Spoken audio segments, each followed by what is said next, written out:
Hello everyone, welcome to Prerna ICS. आज के इस वीडियो में हम लोग साइंस चैप्टर 2 कुछ महत्वपूर्ण रासायनिक यौगिक को डिस्कस करेंगे। ठीक है, इससे पहले हम लोग चैप्टर 1 रासायनिक अभिक्रिया एवं जो रासायनिक साम्य, इन सबसे जो जानकारी थी चैप्टर 1 में, वो हम लोग पिछले वीडियो में डिस्कस कर चुके हैं। ठीक है, तो चलिए स्टार्ट करते हैं। आज का जो हमारा टॉपिक होगा वो क्या होगा? महत्वपूर्ण रासायनिक यौगिक। ठीक, इसमें जो सबसे पहले हमको देखना है वो हो जाएगा जल के बारे में। ठीक है, सबसे पहला यौगिक कौन सा हो जाएगा? जल। इसमें कुछ डिटेल्स दिया हुआ है, जैसे कि क्या पृथ्वी की सतह पर, अगर आपको परिचय कुछ देना हो तो यहाँ पे काम आ सकता है ना। पृथ्वी की सतह पर लगभग 75% भाग, है ना, समुद्र, नदी, झील, तालाब इत्यादि से ढका हुआ है। यह सभी जीवधारियों तथा पेड़ पौधों के लिए आवश्यक है। मानव शरीर का लगभग 70% जो भाग होता है वो क्या होता है? जल होता है। सन 1781 में हेनरी कैवेंडिश, है ना, ने प्रयोग के आधार पर यह सिद्ध किया कि जल हाइड्रोजन और ऑक्सीजन का एक यौगिक होता है। जल में हाइड्रोजन एवं ऑक्सीजन का आयतनात्मक, है ना, अनुपात लगभग 2:1 में होता है। उसका रासायनिक सूत्र H2 होता है। ये कॉमन चीज़ है, ये सभी लोग जानते हैं। इसमें हम लोग को जो मेन डिस्कस करना है वो क्या जाएगा? जल के गुण, है ना। तो ये एक्चुअली में फिजिकल प्रॉपर्टीज ऑफ वाटर हो जाएगा। कौन सा properties? Physical properties of water. ठीक है, ये भौतिक गुण। ठीक, ये किस में आ जाएंगे? भौतिक गुण में आ जाएंगे। पहला इसमें क्या लिखेंगे? शुद्ध जल रंगहीन, कलरलेस, गंधहीन, है ना, और स्वादहीन, टेस्टलेस द्रव है। ठीक, दूसरा हो जाएगा जल का हिमांक, मतलब फ्रीजिंग पॉइंट 0 डिग्री सेल्सियस है, और क्वथनांक या बॉइलिंग पॉइंट कितना हो जाएगा? 100 डिग्री सेल्सियस। ये दूसरा हो जाएगा। तीसरे में हमको क्या बताएंगे कि शुद्ध जल विद्युत और ऊष्मा का कुचालक होता है ना, नॉन कंडक्टर होता है। किसका? इलेक्ट्रिसिटी और हीट का। लेकिन इसमें कुछ विद्युत अपघट्य, पिछले चैप्टर में आपको बताया था कि विद्युत अपघट्य क्या होता है, इसमें क्या क्या क्वालिटीज़ होती हैं, है ना। एक्चुअली बेसिकली ये एसिडिक नेचर के होते हैं, है ना। विद्युत अपघट्य मिलाने पर यह सुचालक बन जाता है। उसके अलावा फिर चौथा नंबर पॉइंट हो जाएगा क्या? जल की विशिष्ट ऊष्मा, स्पेसिफिक हीट कैपेसिटी हम लोग पढ़े थे। स्पेसिफिक हीट कैपेसिटी वो क्या होता है? 1 होता है। ठीक है, यहाँ पे लिखा हुआ है 1 होता है। और पांचवा जो पॉइंट हो जाएगा वो जल, ठोस, द्रव, गैस, मतलब तीनों स्टेट में वाटर हमको मिलता है। ठीक है, इसके बाद आगे चलते हैं। जल एक सर्वोत्तम विलायक है। विलायक मतलब जिसमें घोला जाता है ना। विलायक किसको बोलते हैं? 3 होता है, विलायक, विलेय, और एक होता है है ना। तो ये विलायक जल क्या हो जाएगा? एक सर्वोत्तम विलायक हो जाएगा। इसका पीएच मान 7 होता है। 7 मतलब क्या, ये कहना चाहिए कि न्यूट्रल होता है ना। उसके बाद में इसका परावैद्युतांक स्थिरांक 80 होता है। लिटमस पेपर के प्रति, अब चूंकि ये न्यूट्रल है, ना ही एसिडिक नेचर का है, ना ही मतलब ना ही अम्ल है और ना ही क्षार है, तो ये उदासीन है, तो इसमें कोई रिएक्शन नहीं होगा। ठीक है, 8वां पॉइंट हो जाएगा विद्युत अपघटन। जल का विद्युत अपघटन जब हम लोग करते हैं तो जल होता है 2 अणु हाइड्रोजन और 1 परमाणु अणु क्या हो जाता है? ऑक्सीजन के रूप में टूट जाता है। ठीक, 9वां पॉइंट लेके चलेंगे। आज यहाँ पर से ना, ये आपका पॉइंट 6 से ये आपका केमिकल प्रॉपर्टीज हो जाएगा। केमिकल प्रॉपर्टीज, ठीक है, वो 1 से 5 तक आपका फिजिकल प्रॉपर्टीज हो जाएंगे, और 6 से लेकर के आपका लगभग 10-11 पॉइंट जो दिए हुए हैं वो आपके केमिकल प्रॉपर्टीज में आ जाएंगे, रासायनिक गुण में। हाँ, तो अगर कहीं पूछता है अलग अलग करके भौतिक गुण या रासायनिक गुण, तो पॉइंट 6 के बाद हम लोग क्या लेके चलेंगे? रासायनिक गुण बताते हुए चलेंगे। ठीक है, चलिए अगला 9th पॉइंट डिस्कस करते हैं। तो ये जो जल है ना, धातुओं से क्रिया करके संगत धातु का हाइड्रोक्साइड बनाएगा, है ना। जैसे देख रहे हैं यहाँ पे सोडियम से और कैल्शियम से क्रिया करने के बाद में ये उस संगत धातु का हाइड्रोक्साइड बना रहा है, और क्या होगा? हाइड्रोजन गैस मुक्त करेगा। क्लियर है। इसके बाद में जो 10th पॉइंट हो जाएगा, क्या हो जाएगा? धात्विक ऑक्साइड से क्रिया करने के बाद में, से धातु है सोडियम और कैल्शियम, इसके ऑक्साइड के साथ में क्रिया करके ये संगत धातु का हाइड्रोक्साइड बनाएगा। ठीक है, अब ऊष्मा पर प्रभाव में क्या बताएंगे कि ऊष्मा का प्रभाव 1200 डिग्री तक गर्म करने पर कार्बन पर जल की वाष्प प्रवाहित करने वाटर गैस, है ना, इसको भाप अंगार गैस भी कहते हैं, बनती है। ये जो दिख रहा है आपको फॉर्मूला, ये किसका जाएगा? वाटर गैस का जाएगा। इसमें जब भी फिजिकल प्रॉपर्टीज या केमिकल प्रॉपर्टीज हम लोग बताते चलेंगे तो ये जो इक्वेशन है ना, इसको हम लोग लिखते चलेंगे। ऐसे में क्या है, आपका आंसर और थोड़ा सा पुख्ता बन जाता है, कंटेंट थोड़ा सा प्रभावी हो जाता है। ठीक, तो ऐसा कुछ इसमें 10-12 पॉइंट्स दिए हुए हैं। ये नोट्स आपको मैं टेलीग्राम चैनल पे मैं आपको डाल दूंगा चैप्टर वाइज। ठीक, अब आ जाएंगे किसमें, जल के उपयोग। तो जल का उपयोग क्या हो जाएगा, कॉमन सी चीज़ है ना। जल जंतुओं वनस्पति के लिए जीवन का आधार है, ये उत्तम विलायक होता है ना। इसका उपयोग आपका पावर प्लांट में, भाप इंजन, मतलब ये बॉयलर जो पावर प्लांट वगैरह में यूज़ होता है, फैक्ट्रियों में बॉयलर में किया जाता है।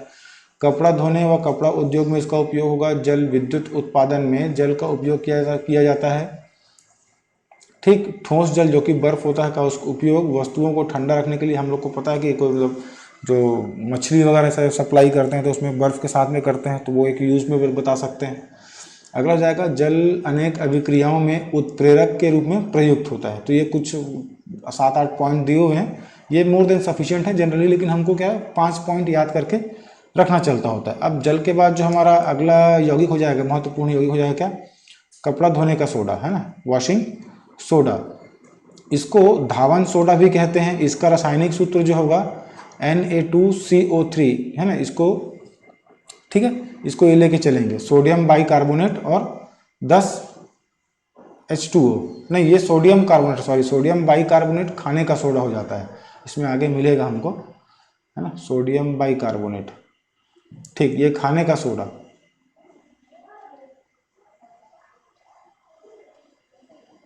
ये लिखा हुआ है सोडियम बाइकार्बोनेट। तो बाइकार्बोनेट में क्या हो जाएगा, बीच में H आ जाएगा यहाँ पर।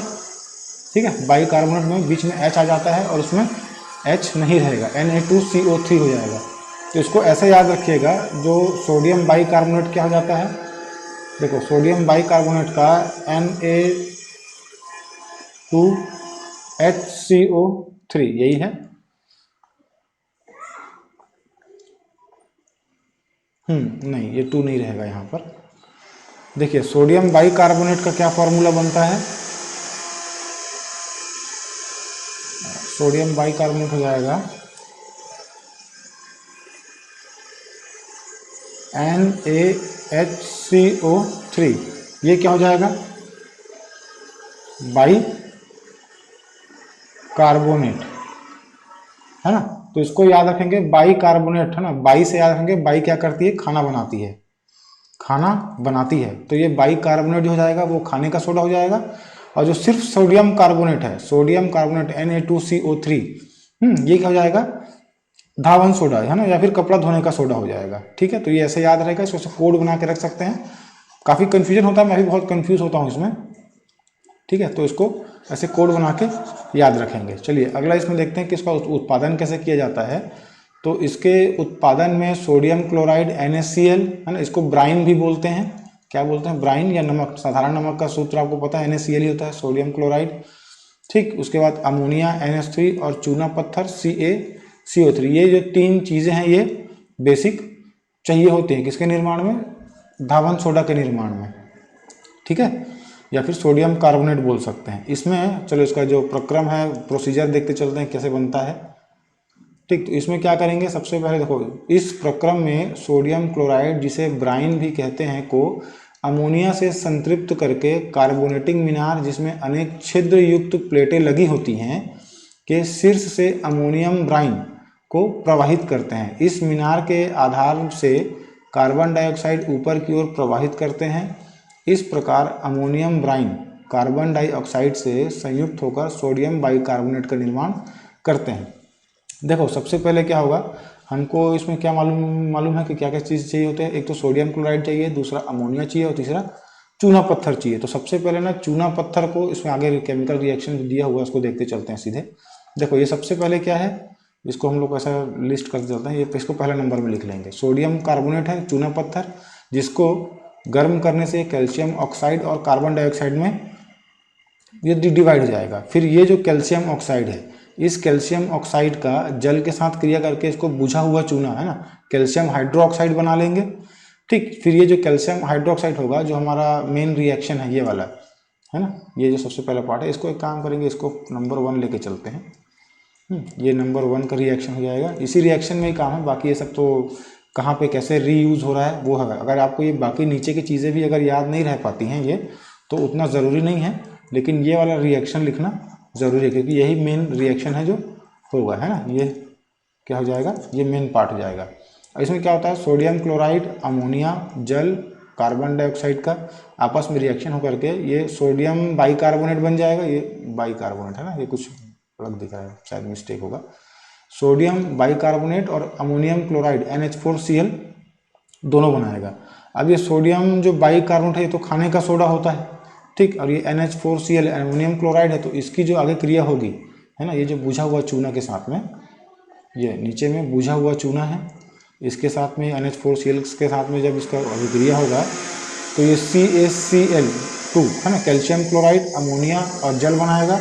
ये जो अमोनिया है ये पहले वाली अभिक्रिया में है ना, ये वाली जो अभिक्रिया थी इसमें क्या होगा, ये दोबारा यूज़ कर लिया जाएगा। एक्चुअल में जो NH4Cl यहाँ पे बन रहा है ना, ध्यान देंगे, ये जो NH4Cl यहाँ पर बन रहा है इसी से अमोनिया को अलग करने के लिए ना, NH3 को अलग करने के लिए ये बुझा हुआ चूना के साथ में इसका अभिक्रिया करते हैं, ताकि कुछ भी चीज़ हमको वेस्ट ना हो, सब कुछ चीज़ हम क्या करें, सभी केमिकल्स को हम लोग दोबारा रीयूज़ कर सकें, ठीक है। इसमें आगे लिखा भी होगा कि अतः साल्वे प्रक्रम में प्रयुक्त अधिकांश अमोनिया पुनः प्राप्त की जाती है और पुनः उपयोग में ली जाती है, ठीक है।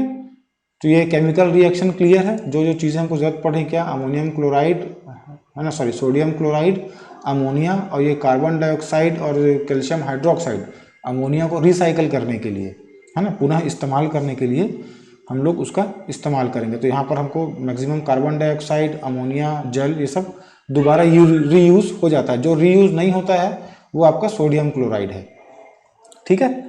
चलिए आगे देखते हैं इसको। अब इतना तो हो गया, हमको क्या मिल गया इस पहले वाले समीकरण से, जो पहला वाला इक्वेशन था वहाँ से हमको ये सोडियम बाइकार्बोनेट मिल गया, ठीक। ये यहाँ पर देखिए, ये सोडियम बाइकार्बोनेट यहाँ से हमको मिल गया है। इसके बाद में इस सोडियम बाइकार्बोनेट को दोबारा से गर्म करना पड़ता है ना। दोबारा से गर्म करने के बाद में ये सोडियम कार्बोनेट जल और कार्बन डाइऑक्साइड में टूट जाता है। तो यहाँ पे जो हमको ये सोडियम कार्बोनेट है, फिर इसके बाद क्या करेंगे, सोडियम कार्बोनेट मिला, इस सोडियम कार्बोनेट में है ना इसको जल से क्रिस्टलीकृत किया जाता है ना, क्रिस्टलाइजेशन प्रोसेस होगा। इसके फलस्वरूप इसमें क्या था, जो जल के 10 अणु हैं, है ना, ये जो जल के 10 अणु हैं इनके साथ में ये क्रिया करके सोडियम कार्बोनेट और प्लस ये जो 10 जल के 10 अणु के साथ में कंप्लीट मिल करके ये धावन सोडा का निर्माण करता है। डायग्राम को देखेंगे तो ऐसा कुछ इसका पूरा सेटअप का डायग्राम होगा, है ना। यहाँ पे संतृप्तिकरण टैंक होगा जिसमें ब्राइन, है ना, ब्राइन मतलब क्या था, NaCl, नमक, जिसको हम लोग ब्राइन बोलते हैं, यहाँ से प्रयुक्त करते हैं। ये आपका कार्बोनेटिंग टावर है ना, जहाँ से नीचे से कार्बन डाइऑक्साइड प्रवाहित किया जाएगा फिल्टर के थ्रू। उसका ये चूना भट्टी है जहाँ पे चूना को गर्म करके ये आपका CO2 और कैल्शियम ऑक्साइड में ब्रेक होगा। इसके बाद में ये आपका, इसको हम लोग लिखते चलेंगे, ज़्यादा बेहतर हो जाएगा, इसको यहीं से लिखते चलते हैं। देखो ये जो चूना भट्टी है, इस चूना भट्टी में क्या, कौन सी अभिक्रिया हो रही है, तो CaCO3, ठीक, जिसको हम लोग क्या कर रहे हैं, गर्म कर रहे हैं। तो ये किस में टूट जाएगा, CaO कैल्शियम ऑक्साइड और CO2 भी टूट जा रहा है। तो ये जो CO2 है ये हम लोग यहाँ कार्बोनेटिक मीनार में यूज़ कर लेंगे, और ये जो कैल्शियम ऑक्साइड है ये जल के साथ क्रिया करके यहाँ पर, है ना, यहाँ पर जल के साथ में क्रिया करके कैल्शियम CaOH होल ट्वाइस बना लेगा ये।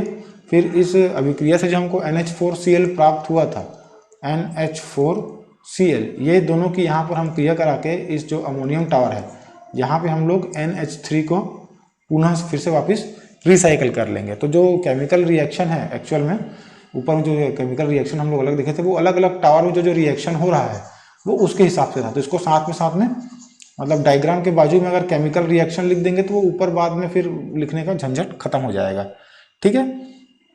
चलिए, तो ये हो गया आपका धावन सोडा बनाने का जो पूरा प्रोसीजर कंप्लीट हो गया।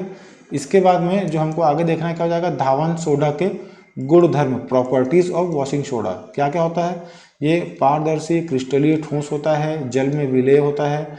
धावन सोडा का विलयन क्षारीय होता है ना, बेस का होता है ना, एसिड नहीं होता। ये क्या होता है, बेस होता है। लाल लिटमस पत्र को नीला कर देता है, ठीक। देखो ये साल्वे अमोनिया विधि के बारे में कुछ एडवांटेजेस दिए होंगे, अगर ऐसा कहीं होता है कि इसका एडवांटेजेस है ना, एडवांटेजेस या मेरिट्स बोल सकते हैं इसको। फायदे क्या हैं, तो बनने वाला इसमें जो सोडियम कार्बोनेट पूर्ण रूप से शुद्ध प्राप्त होता है, प्रक्रिया सस्ती है क्योंकि अमोनिया और कार्बन डाइऑक्साइड दोनों हम लोग दोबारा प्रयुक्त कर लेते हैं, ये भी हम लोग डिस्कस किए थे, है ना। प्रदूषण की समस्या नहीं है क्योंकि धुएं आदि का अपशिष्ट नहीं होता है, इसमें कुछ ज़्यादा जलाते वलाते हैं नहीं, है ना। हीट करते हैं तो वो हीटर वगैरह के थ्रू भी गर्म किया जा सकता है, तो ज़्यादा कहना चाहिए पॉल्यूशन का भी इसमें प्रॉब्लम नहीं है, क्योंकि जो पॉल्यूशन से कार्बन डाइऑक्साइड निकलेगा वो तो इसी में यूज़ हो जाता है। ठीक है, अब इसको देखते हैं, यहाँ पे एक इम्पॉर्टेंट डेफिनेशन मिल जाएगा। ठीक, ये 2 नंबर में क्वेश्चन पूछा जा सकता है, तो इसको थोड़ा सा ध्यान रखेंगे। धावन सोडा में जल के 10 अणु होते हैं, ठीक, क्रिस्टल के रूप में। इन क्रिस्टलों को जब वायु में खुला छोड़ देते हैं तो उसमें से जल के जो 9 अणु हैं ना, 9 एटम्स, जो इसमें यहाँ पे 10 थे, 10 में से जो 9 होता है वो अलग निकल जाता है। इसी को क्या बोलते हैं, ये जो कहना चाहिए प्रोसेस होता है उसको उत्फलन या एफ्लोरेंस कहते हैं ना। तो ये थोड़ा सा इंपॉर्टेंट है, ये 2 नंबर में पूछा जा सकता है। एफ्लोरेंस या उत्फलन क्या है, तो क्या होता है कि सोडियम बाइकार्बोनेट के, है ना, जो धावन सोडा है उसमें जल के 10 अणु होते हैं, इसको खुला छोड़ देने पर 9 के जल अणु बाहर निकल जाएंगे। ठीक, तो ये क्रिया क्या कहलाती है, उत्फलन कहलाती है ना। अब आगे देखेंगे कि धावन सोडा को गर्म करने पर विखंडित नहीं होता है, अपितु क्रिस्टल जल का परित्याग करके निर्जलीय सोडियम कार्बोनेट बनाता है। मतलब सोडियम कार्बोनेट को जब हम लोग गर्म करते हैं तो ये जो सोडियम Na2CO3 है ये अलग अलग नहीं होगा, ये 10 का 10 रहेगा, लेकिन इसमें जो 10 के जल के जो 10 अणु थे वही बस अलग होता है। ठीक, तो अब इसके उपयोग पर आते हैं। तो उपयोग क्या होगा, धावन सोडा का उद्योग के लिए महत्वपूर्ण रसायन है। ठीक, कांच, साबुन, पेपर, बोरेक्स, कास्टिक सोडा आदि उत्पादन में इसका इस्तेमाल होता है। जल की कठोरता, हार्डनेस दूर करने के लिए, आपको पता होगा कि जल जो कठोर है, कठोर जल किसको कहते हैं, जिसमें कैल्शियम और मैग्नीशियम, है ना, कि सॉल्ट या नमक बोलना चाहिए उपस्थित होते हैं। सॉल्ट बोलो या लवण बोलो, है ना, कैल्शियम या मैग्नीशियम के जो लवण उपस्थित होते हैं जिसमें बहुत ज़्यादा मात्रा में, उसको कठोर जल बोलते हैं। कठोर जल जो होता है उसमें आसानी से झाग नहीं निकलता, तो कठोर जल को मृदु करने के लिए क्या करेंगे, इसका इस्तेमाल होता है ना। फिर धुलाई के लिए और प्रयोगशाला में अभिकारक के रूप में भी इसका इस्तेमाल किया जाता है। ठीक है, तो यहाँ तक धावन सोडा वाला मामला कंप्लीट हो गया। इसके बाद में चलते हैं खाने के सोडा में। खाना का सोडा किसको बोलते हैं, सोडियम बाइकार्बोनेट में बताया था आपको कि कैसे याद रखना है कि बाई खाना बनाती है, बाई खाना बनाती है मतलब NaHCO3, दोनों में सिर्फ हाइड्रोजन का डिफरेंस है ना, उसका जो फॉर्मूला होता था Na2CO3 होता था, और ये बाइकार्बोनेट में 2 सोडियम की जगह में 1 सोडियम और 1 हाइड्रोजन उसमें ऐड हो जाएगा। ठीक है, तो ये क्या कहता है, खाने का सोडा। ठीक, तो चलिए आगे चलते हैं। इसमें उत्पादन, है ना, व्यापारिक उत्पादन, जो इसमें उत्पादन का कहना चाहिए कि जो हम लोग सोडियम कार्बोनेट बना रहे थे ऊपर में, इसी में हमको प्राइमरी तौर पे अगर देखा जाए तो ये देखिए, जो हम लोग का पहला जो रिएक्शन था, है ना, ये जो पहला रिएक्शन था यहीं से हमको सोडियम बाइकार्बोनेट मिल जाता है ना। तो इसमें ज़्यादा प्रोसीजर नहीं है, यही साल्वे अमोनिया विधि को भी लिखा जा सकता है कि सोडियम कार्बोनेट हो चाहे सोडियम बाइकार्बोनेट हो, दोनों धावन सोडा या खाने का सोडा, दोनों के लिए वही विधि को इस्तेमाल कर सकते हैं, क्योंकि उसमें जो पहला प्राथमिक उत्पाद हमको मिला था, है ना, वो क्या था, यही सोडियम बाइकार्बोनेट ही था, जिसको हम लोग आगे और प्रोसेस करके सोडियम कार्बोनेट में चेंज किए थे। तो चलिए फिर भी इसमें एक बार देखते चलते हैं कि इसमें उत्पादन की विधियाँ क्या है। उत्पादन, व्यापारिक सोडियम हाइड्रोजन कार्बोनेट का उत्पादन वही साल्वे अमोनिया विधि द्वारा ब्राइन से किया जाता है, नमक से उत्पादन होता है, सॉल्ट से। वास्तव में यह इस विधि द्वारा प्राथमिक उत्पाद के रूप में प्राप्त होता है। हाँ, इस विधि का वर्णन धावन सोडा के उत्पादन विधि किया जाता है। तो जो बनाने का जो प्रोसेस होगा वो दोनों में सेम ही होगा। ठीक, अब इसका जो प्रॉपर्टीज है उस देखते चलते हैं क्या क्या होता है। यह श्वेत क्रिस्टल जल में अल्प विलेय है, जलीय विलयन क्षारीय गुण प्रदर्शित करता है। ठीक, इसमें 2-3 दे दिए, इसको अलग अलग करके डिवाइड कर सकते हैं। चलिए अब ऊष्मा के ऊपर क्या होता है, गर्म करने से क्या होगा देखते हैं। खाने के सोडा को गर्म करने से वह अपघटित होकर, है ना, अपघटित होकर सोडियम कार्बोनेट बनाता है, वह कार्बन डाइऑक्साइड गैस रिलीज करता है। देखो ये जो सोडियम बाइकार्बोनेट है, इसको जब हम लोग गर्म करेंगे तो सोडियम कार्बोनेट, ये कौन सा सोडा था, ये धावन सोडा था, है ना, और कार्बन डाइऑक्साइड और जल के अणु मुक्त करता है। क्लियर है। चलिए अब इसके उपयोग क्या है, पेट की अम्लीयता दूर करने के लिए, एसिडिटी वगैरह का प्रॉब्लम होता है तो इसको हम लोग यूज़ करते हैं। प्रति अम्ल के रूप में इसका उपयोग किया जाता है ना। खाने का सोडा जो जिसको बेकिंग पाउडर भी बोलते हैं, क्या बोलते हैं, बेकिंग पाउडर का उपयोग केक, ब्रेड आदि बनाने में, बेकरी में, मतलब बेकरी जो सामान है ना, उनमें उसमें इसका इस्तेमाल होगा। अग्निशामक, अग्निशामक का मतलब होता है फायर एक्सटिंग्विशर, है ना, आग बुझाने के लिए जो यूज़ होता है, उसमें भी सोडियम हाइड्रोजन कार्बोनेट का प्रयोग किया जाता है। क्लियर है? तो हम यहाँ पे 3 चीज़ देख चुके हैं, जल हो गया, सोडियम बाइकार्बोनेट हो गया और सोडियम कार्बोनेट हो गया, है ना। अब अगला हम लोग देखते हैं क्या, ब्लीचिंग पाउडर। ठीक, ब्लीचिंग पाउडर क्या होगा, इसका जो कैल्शियम ऑक्सीजन क्लोराइड, ठीक, कैल्शियम ऑक्सीक्लोराइड, इसका जो रासायनिक नाम होगा क्या जाएगा, कैल्शियम ऑक्सीक्लोराइड। ठीक, अब इसका जो निर्माण का जो तरीका होगा, इसमें भी कुछ नहीं, कैल्शियम ऑक्साइड है मतलब चूना इस्तेमाल करेंगे। कैल्शियम ऑक्साइड यहाँ पे हमको दिख रहा है ब्लीचिंग पाउडर में CaOCl2, तो जो CaO है वो हमेशा हमको चूने से ही मिलेगा, है ना। तो चलो देख लेते हैं इसका क्या होता है कि हासेन-क्लेवर संयंत्र, इसका नाम क्या होगा, हासेन-क्लेवर संयंत्र द्वारा विरंजक चूर्ण को उत्पादन किया जाता है। इस संयंत्र में अनेक क्षैतिज सिलेंडर होते हैं जिसमें ब्लेड युक्त घूर्णी शाफ्ट, ठीक, लगा होता है। संयंत्र में के ऊपरी सिरे से हॉपर द्वारा बुझा हुआ चूना सबसे ऊपर स्थित प्रथम सिलेंडर में प्रवेश कराते हैं। बुझा हुआ चूना सबसे नीचे पाइप द्वारा ऊपर चढ़ रहा क्लोरीन गैस के साथ में संपर्क करता है। ठीक, कुछ नहीं है, एकदम बेसिक है। जो बुझा हुआ चूना हम लोग को कैसे मिला था, सबसे पहले CaCO3, ये था हमारा चूना का। इसको हम लोग जब गर्म किए तो ये CaO और CO2 में अलग अलग हुआ था।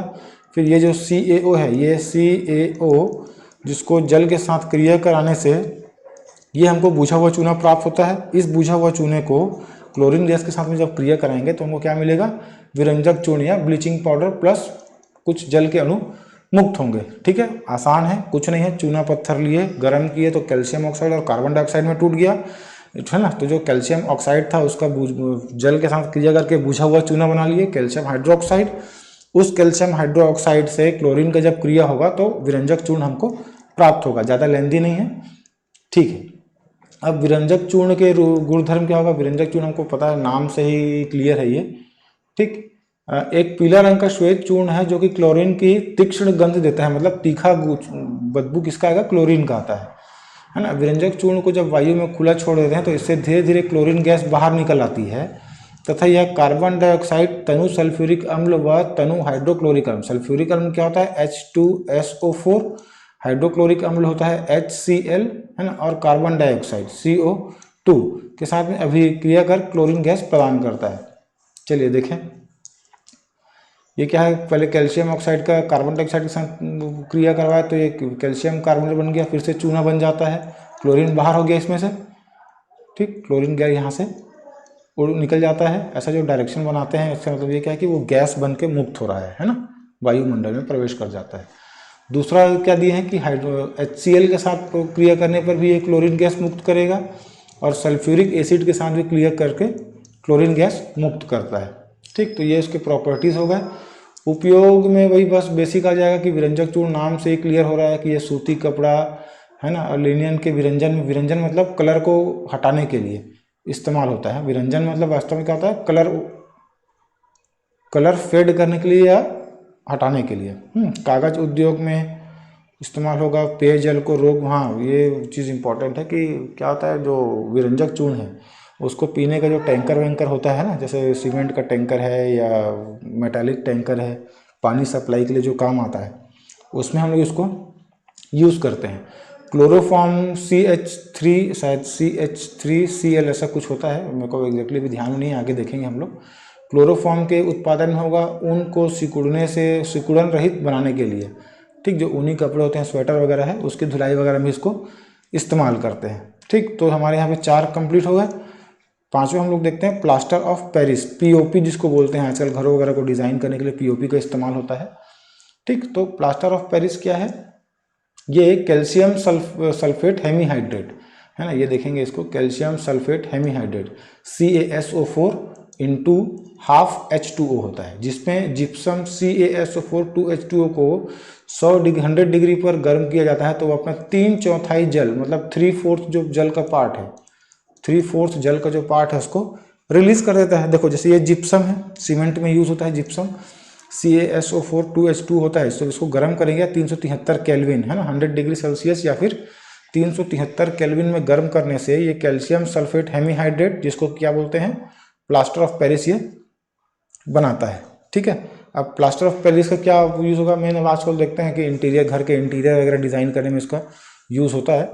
चलिए फिर भी देखते चलते हैं। प्लास्टर ऑफ पेरिस एक सफ़ेद रंग का चूर्ण जल के साथ मिश्रित करने पर यह जिप्सम में पुनः परिवर्तित होता है, जो कि एक कठोर पदार्थ के रूप में होता है। मतलब पीओपी पाउडर जैसा रहेगा, पानी मिलाएंगे तो फिर से जिप्सम बन जाएगा, जिप्सम बन जाएगा। तो ये पीओपी है, जल मिलाए तो फिर से किस में कन्वर्ट हो गया, जिप्सम में कन्वर्ट हो गया। चलिए इसका यूजेस को देख लेते हैं। तो प्लास्टर ऑफ पेरिस का उपयोग किस में होता है, जो पट्टी बांधते हैं, प्लास्टर बांधते हैं ना डॉक्टर लोग हॉस्पिटल में, पैर टूट जाता है तो उसमें इसका यूज़ होता है। मूर्ति वगैरह बनाने में यूज़ होगा, जिप्सम बनाने में, जो सीमेंट में डालने के लिए, है ना। सांचा व मॉडल जो हम लोग पढ़ते हैं छत्तीसगढ़ में, जो मूर्ति कला है, धड़वा ढोकरा, है ना, अगर ध्यान में होगा तो उसका सांचा वगैरह बनाने में भी इसका इस्तेमाल होता है।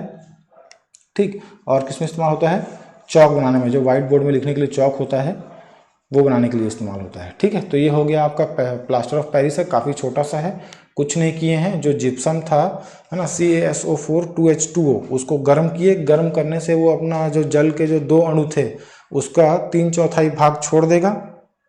ठीक, और जो आधा हिस्सा है ना, 1/2 जो पार्ट है वो उसके साथ जुड़ा रहेगा, जिसको हम लोग क्या बोलते हैं, प्लास्टर ऑफ पेरिस, है ना, जिसको फिर बाद में पुनः पानी में मिला लेने से वो किस में बदल जाता है, जिप्सम में बदल जाता है। ठीक, तो ये भवन निर्माण सामग्री कुछ और जो है क्या है, चूना, तो इसको भी देखते चलते हैं। ठीक, चूना का निर्माण कैसे होगा, चूना पत्थर है, गर्म करने पर ये क्या होता है, एक उत्क्रमणीय अभिक्रिया है ना, उत्क्रमणीय अभिक्रिया पिछले चैप्टर में हम लोग पढ़े थे कि जो किस डायरेक्शन, दोनों डायरेक्शन में होता है।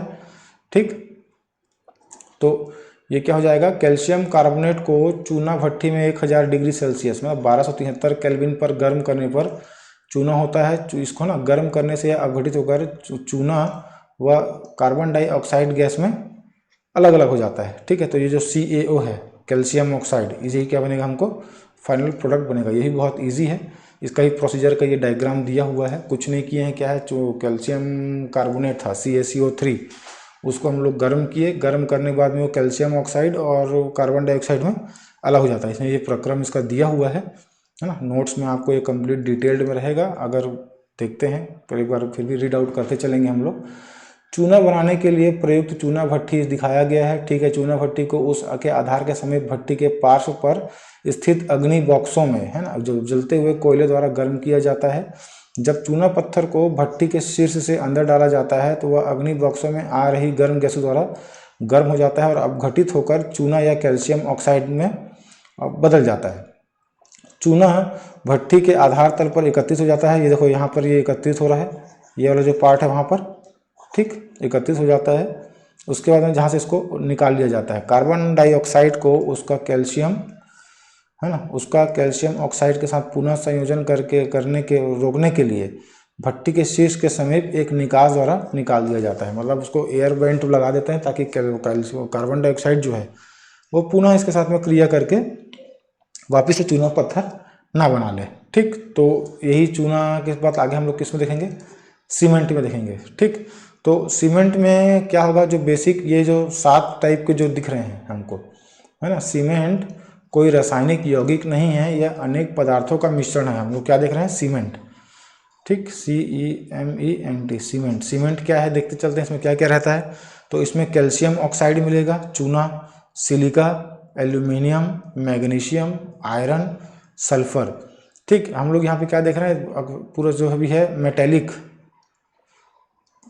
मेटेलिक ऑक्साइड यूज़ होता है। कौन कौन सा, आपका ये कैल्शियम, सिलिका, एल्यूमिनियम, मैग्नीशियम और आयरन, इसको ऐसे याद रखते चलेंगे ना।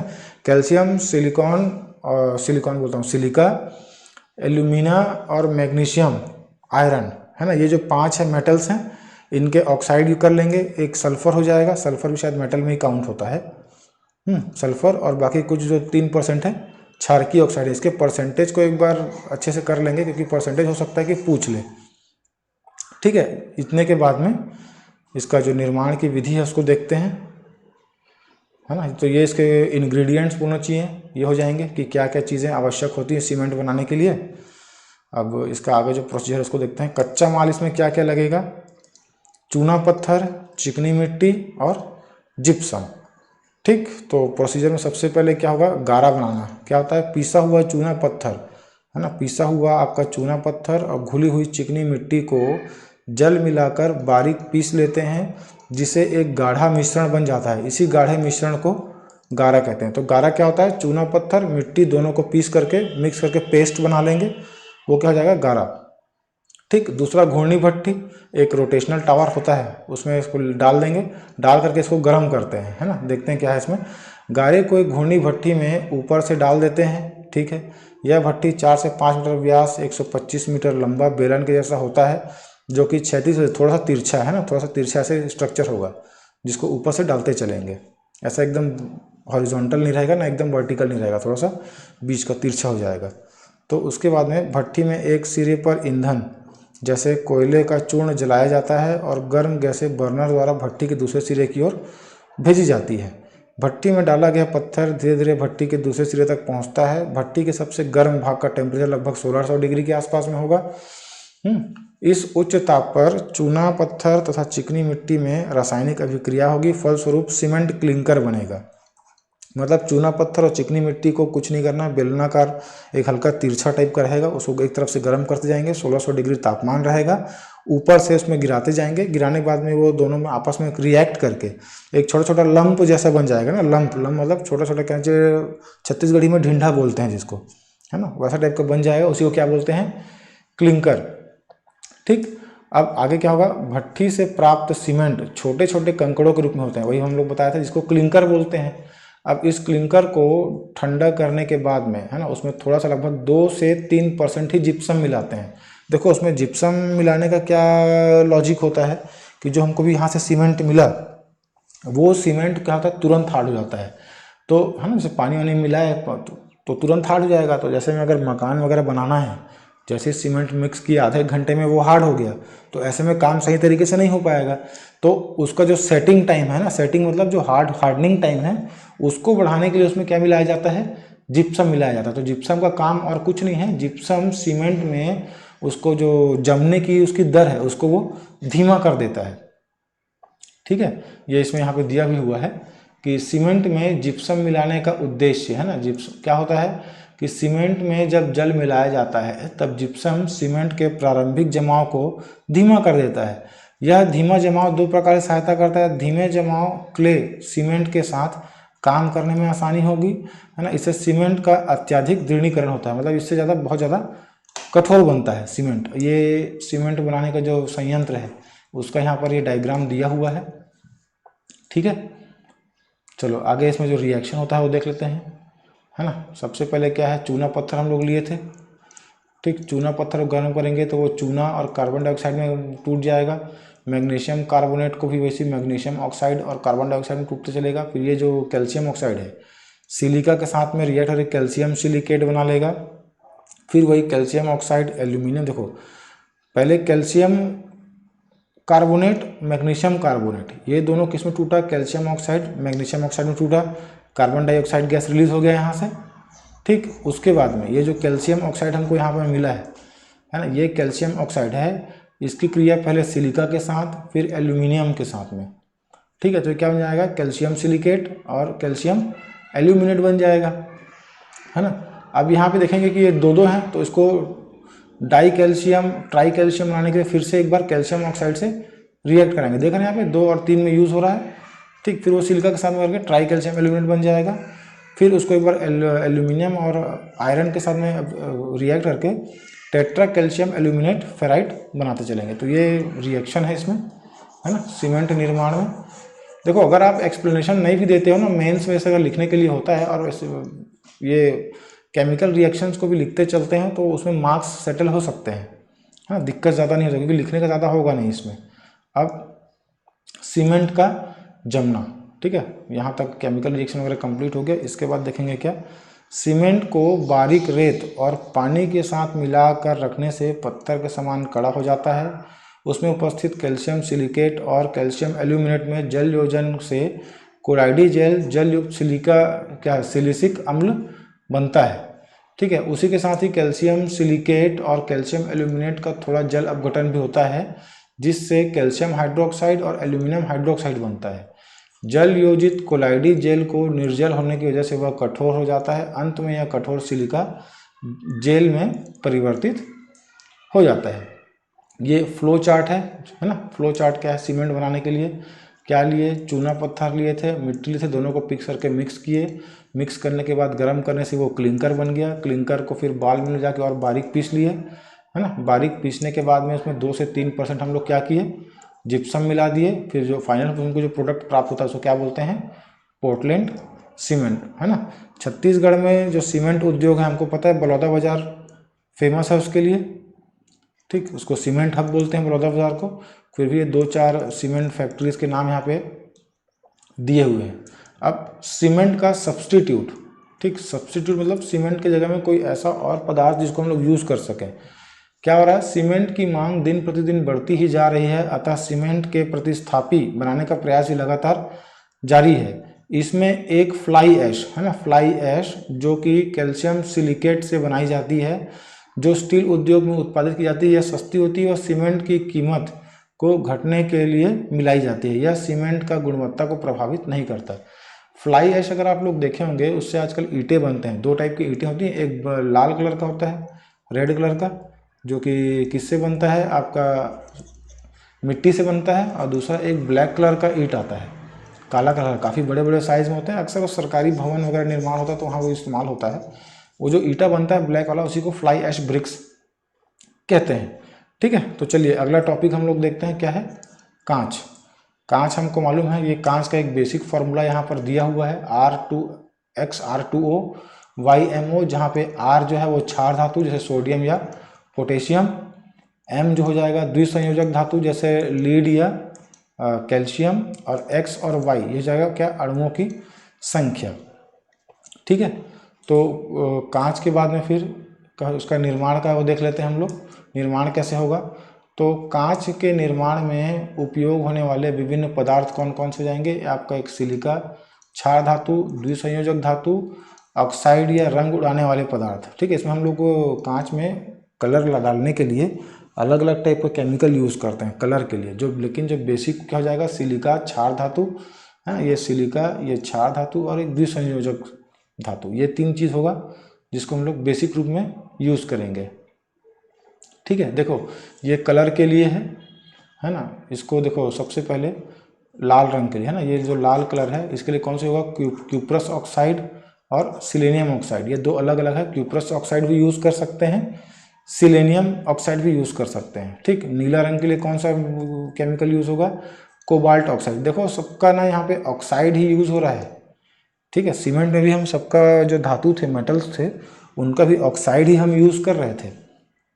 ठीक, तो लाल के लिए क्यूप्रस सिलेनियम, नीला के लिए कोबाल्ट, हरे रंग के लिए क्रोमिक ऑक्साइड या क्यूप्रिक ऑक्साइड, बैगनी या वॉयलेट कलर के लिए मैंगनीज या निकल का ऑक्साइड, पीला कलर के लिए कैडमियम सल्फाइड यूज़ करते हैं। ठीक है, तो इसको याद करने के लिए क्या करेंगे, क्यूप्रस सिलेनियम को कम क्यूप्रिक में निकाल कैडमियम, ऐसा इसको याद रख सकते हैं, है ना।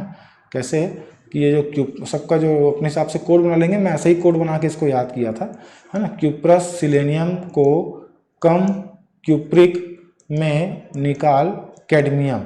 ठीक, लाल, नीला, हरा, बैंगनी, पीला, तो ऐसे कोड बना के याद रखने से याद होगा, वरना कंफ्यूज करने वाली चीज़ें हैं। ठीक है, तो चलिए कांच निर्माण की जो आगे विधि है उसको देखते हैं। कांच निर्माण के लिए जो काम आने उचित मात्रा में मिलाकर कौन कौन सा सामान यूज होता है, रेत, चूना पत्थर और धावन सोडा को बारीक पीस लिया जाता है तथा इस पीसे हुए मिश्रण में कांच के टूटे फूटे टुकड़े मिला देते हैं। इस प्रकार प्राप्त यह मिश्रण बैच, ठीक है, यहाँ पे क्या बनेगा, सबसे पहले बैच बनता है। देखो रेत हो गया, चूना हो गया, धावन सोडा, इसको मिला के बारीक पीस लेंगे। पीसने के बाद में जो पहले से जो और कांच रहेंगे अपने पास में, उससे कुछ टुकड़ों को भी इसमें डाल देंगे।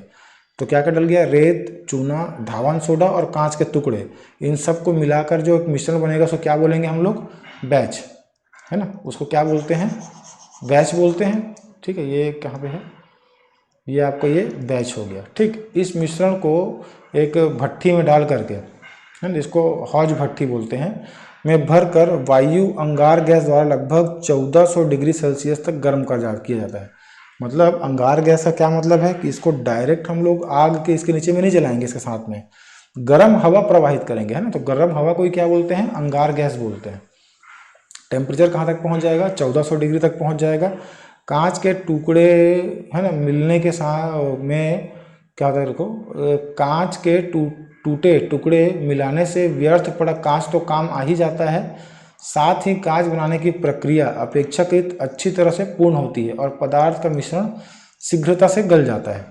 साधारण कांच का, है ना, कि नॉर्मल जो कांच होगा उसके लिए जो केमिकल फॉर्मूला है, सोडियम ऑक्साइड, कैल्शियम ऑक्साइड और सिलिका डाइऑक्साइड बोल सकते हैं इसको।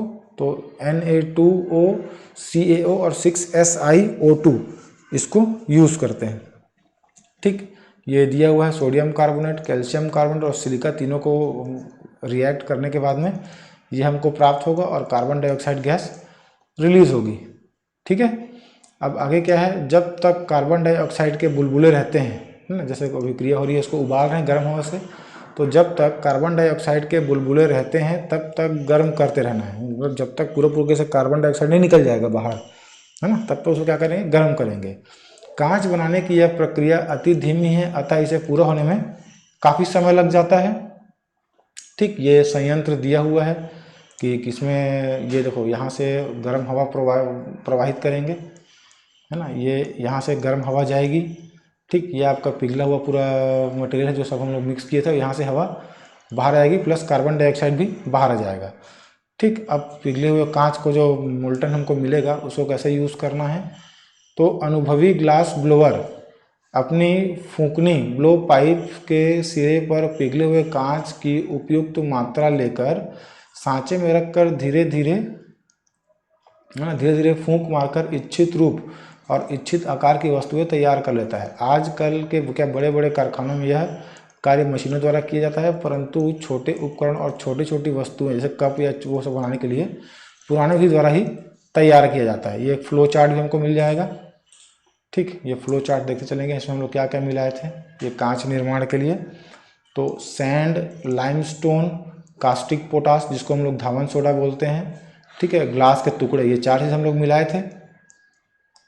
ठीक, 4 चीज़ कौन कौन से, एक आपका रेत, दूसरा चूना पत्थर, तीसरा धावन सोडा और चौथा क्या जाएगा, कांच के टुकड़े। इसको हम लोग भट्ठी में डालें, भट्ठी में डालने के बाद में ये पिघला हुआ कांच हमको प्राप्त होगा। पिघले हुए कांच के बाद में इसको एनीलिंग करेंगे। एनीलिंग के बाद में, अच्छा ये एनीलिंग ना तापानुशीतन बोलते हैं इसको, ये एनीलिंग इम्पॉर्टेंट है इसमें। ठीक, इसमें देखो क्या होता है कि एनीलिंग इस प्रकार जो हम लोग को जो पिघला हुआ वो मिलता है कांच, है ना, इस प्रकार प्राप्त कांच की बनी वस्तुएं तापक्रम में परिवर्तन से टूट सकती हैं। ठीक, जैसे एकदम रिसेंटली ठंडा करेंगे अचानक से, जैसे लोहे को कई बार पीटने के बाद किया जाता है, सीधे पानी में डुबाते हैं, तो वो काम यहाँ पे नहीं कर सकते। उसमें क्या होगा, इसकी जो सहन शक्ति है, मतलब उसको थोड़ा सा और ड्यूरेबिलिटी को बढ़ाने के लिए क्या करते हैं, ऐसे जगह में रखते हैं जहाँ पे इनका तापक्रम क्या होता है कि धीरे धीरे ठंडा होता है। इसी क्रिया को तापानुशीतन कहते हैं। तो तापानुशीतन या एनीलिंग करने का फ़ायदा क्या होता है कि जो ग्लास का जो ड्यूरेबिलिटी है ना, मतलब जो मजबूती है वो थोड़ा सा बढ़ जाता है। अब इसको रंग देने के लिए मैं बताया था आपको पीछे एक टेबल में दिखाया था कि, है ना, ये कोबाल्ट ऑक्साइड, क्रोमियम ऑक्साइड, ये अलग अलग जो मेटल्स हैं वो यूज़ होते हैं। ठीक, तो ये हो गया किसका, कांच के लिए, है ना। अब अगला जो हमको देखना है वो कौन सा देखना है, इस्पात है। क्या हो जाएगा, इस्पात। इस्पात क्या होता है, इस्पात लोहे और कार्बन का मिश्र धातु है। इसमें 98 से 99.7% तक लोहा होता है और ठीक 0.25 से 2% तक का जो कार्बन वाला पार्ट होता है। इस्पात लोहे का एक अत्यधिक महत्वपूर्ण व्यापारिक रूप है। ठीक, तो इस्पात बनाने के लिए कौन कौन सा 2 टाइप होगा, पिटवा लोहा से और ढलवा लोहा से। पिटवा लोहा से जो बनाएंगे उसको सीमेंटेशन विधि। तो पहले सीमेंटेशन विधि को देख लेते हैं। सीमेंटेशन विधि में क्या होगा, देखो एकदम मतलब ये सबसे ज़्यादा खर्चीला और लेंदी प्रोसेस होता है इसमें, है ना। पिटवा लोहा कैसे बनेगा, एक भट्ठी होगी।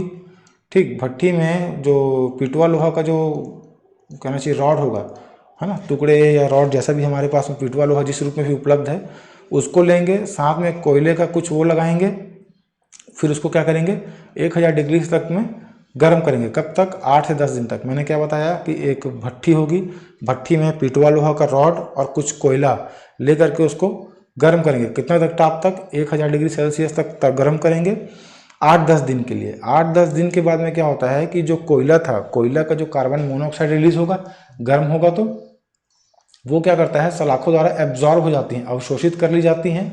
एब्जॉर्ब करने के बाद में जो कार्बन मोनोऑक्साइड था वो अपघटित होकर कार्बन और कार्बन डाइऑक्साइड बना लेता है। ठीक, ये जो कोक हम लोग डाले थे सलाखों के साथ में, वो कार्बन और कार्बन डाइऑक्साइड में अलग अलग हो जाएगा। ये वाला जो कार्बन है ये तो गैस बन के ऊपर मुक्त हो जाएगा, लेकिन ये जो कार्बन वाला पार्ट है ये इस जो लोहे की सलाखें हम लोग डाले थे पिटवा लोहा का, वो इसको एब्जॉर्ब कर लेता है। ठीक है ना, एब्जॉर्ब कर लेने के बाद में वो क्या हो जाता है कि आगे देखो कि कार्बन डाइऑक्साइड के बाहर निकलने के कारण इस्पात की सतह पर फफोले पड़ जाते हैं।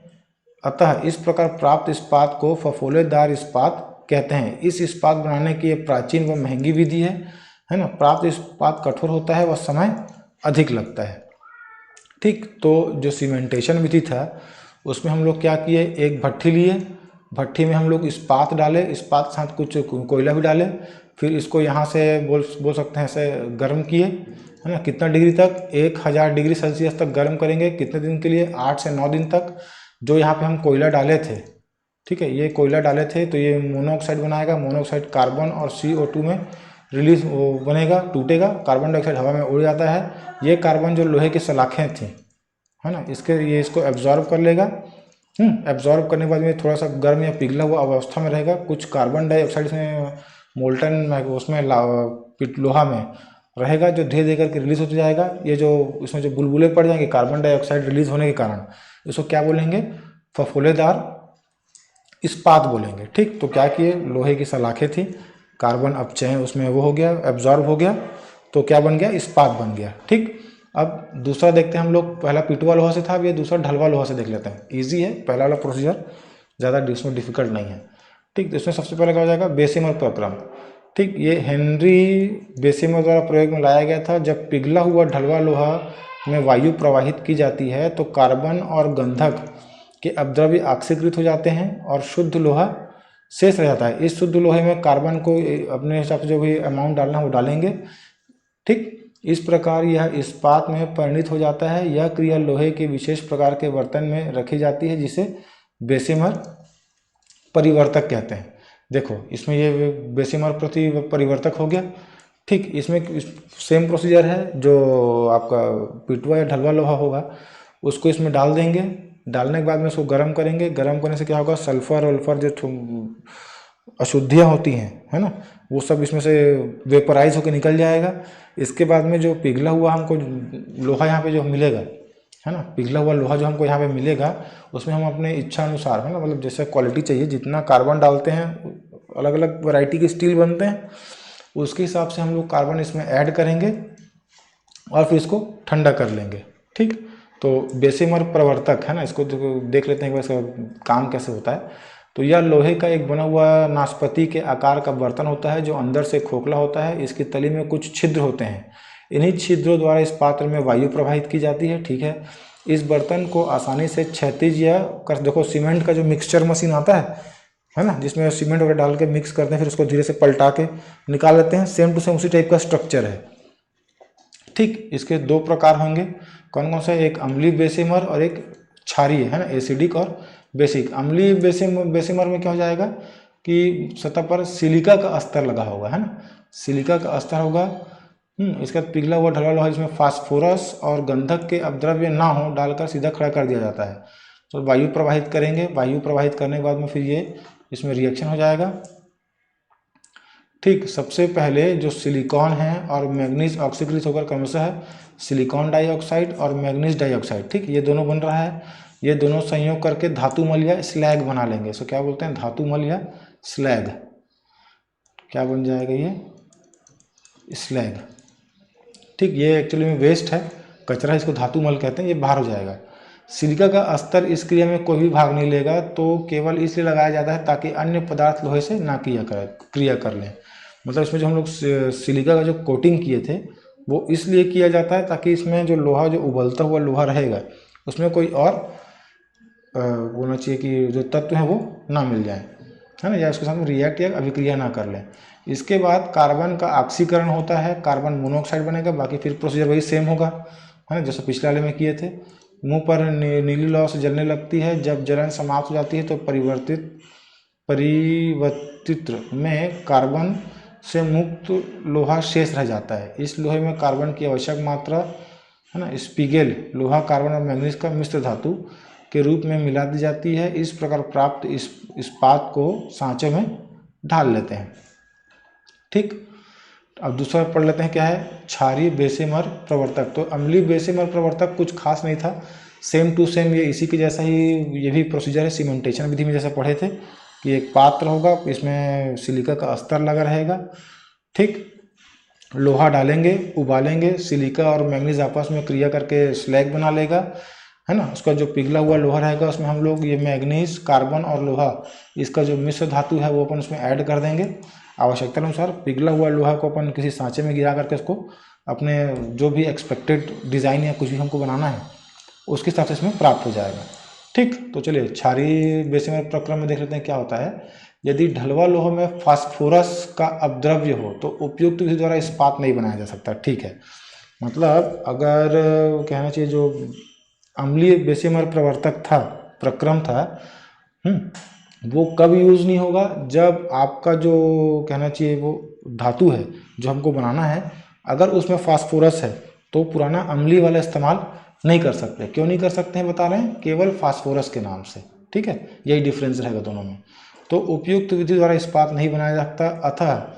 अतः प्रक्रम के अंदर किसी क्षारकीय पदार्थ का अस्तर लगाया जाएगा। ठीक, मतलब पहले सिलिका लगा रहे थे, अब क्या लगाते हैं देखते हैं। इसमें क्या होगा, चूना और मैग्नीशियम का मिश्रण होता है। फास्फोरस ऑक्सीजन से संयोग करके phosphorus oxide, phosphorus pentoxide P2O5 बनाएगा। ये चूना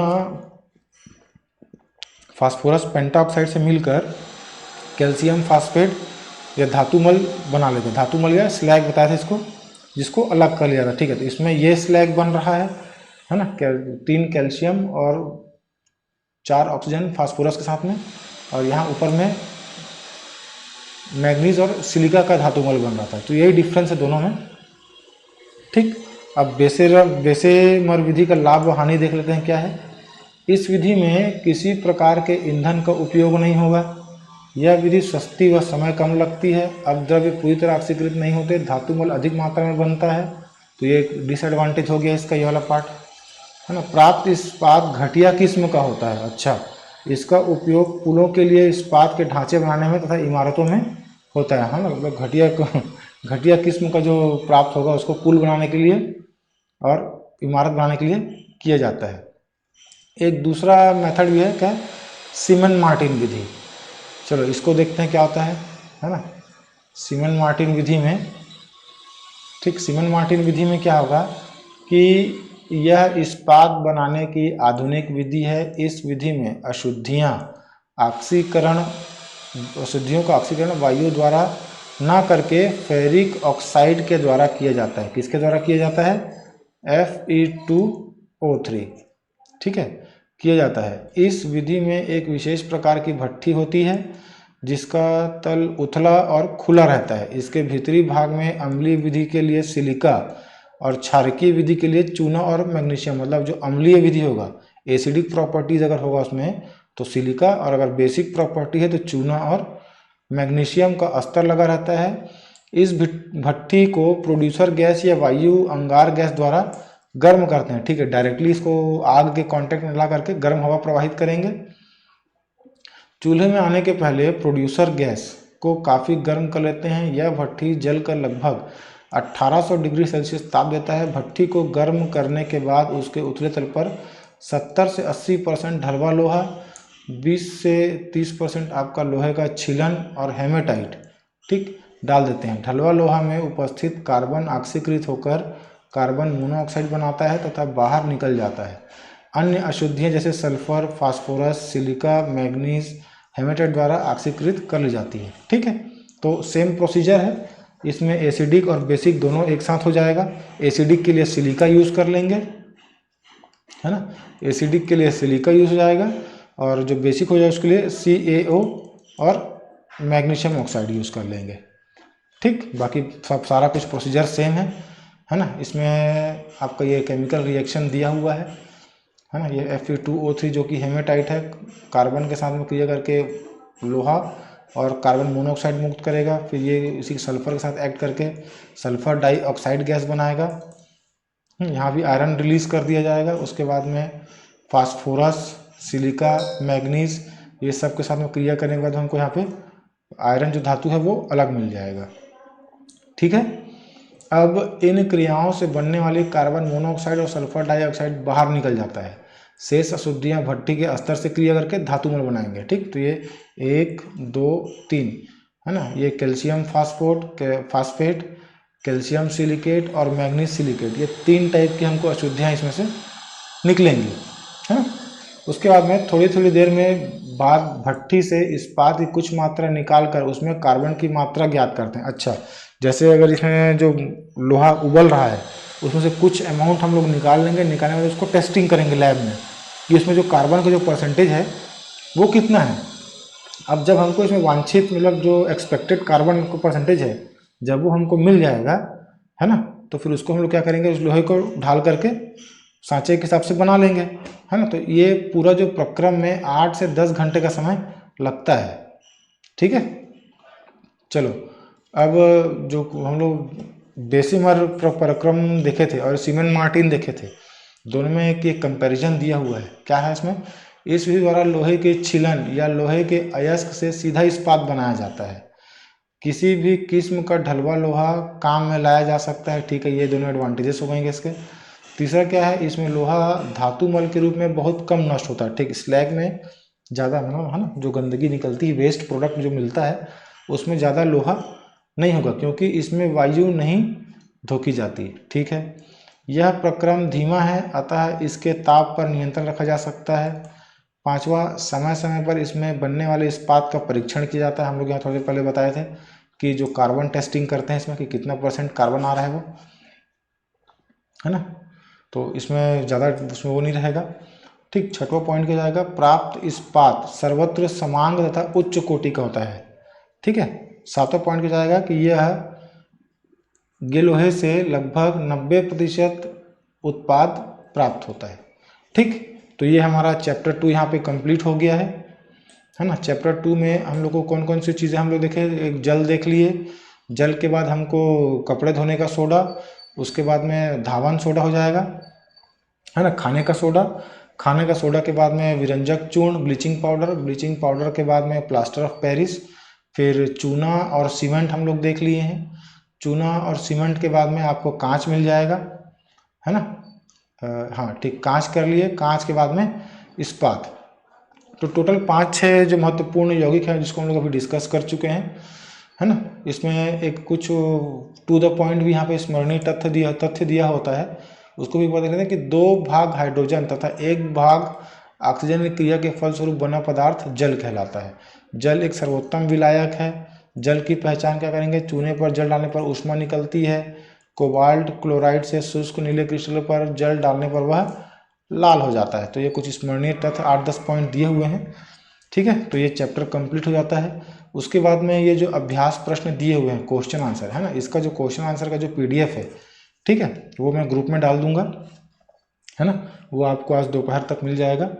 ठीक है, तो ये चैप्टर 2 कंप्लीट हो गया हमारे पास में। चैप्टर 2 के बाद में जो चैप्टर 3 का जो अगला वीडियो है वो कल या परसों देखते हैं, हो जाए तो, है ना। अगर वीडियो आपको पसंद आया हो तो चैनल को लाइक सब्सक्राइब जरूर कीजिए। Thank you very much.